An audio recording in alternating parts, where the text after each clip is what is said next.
So when a product manager and their team is out in the world running experiments and doing other market research, there are really three kinds of research that you could be doing at that point.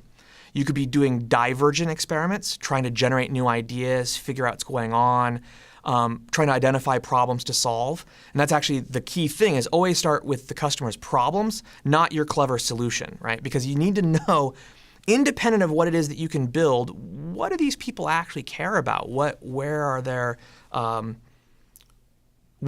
needs that you can address? So that's divergent.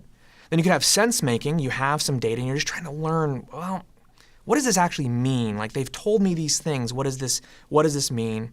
And then you can have convergent experiments. And the $100 R&D test is a good example of that, where you have an idea of what you're going to do, but you're trying to narrow down into exactly what it is that you're going to finish with.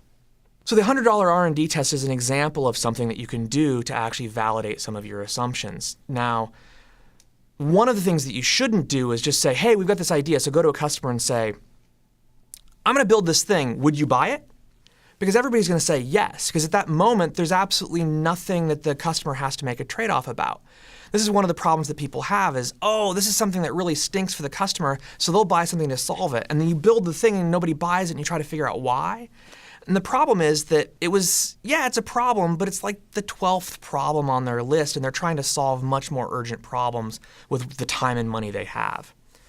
So the $100 R&D test is a way to try to actually figure out what their priorities are. You can imagine that you've got maybe 6 or 7 things that you think you're going to do in your product. Maybe you've talked to your customer and there are a couple other ideas there.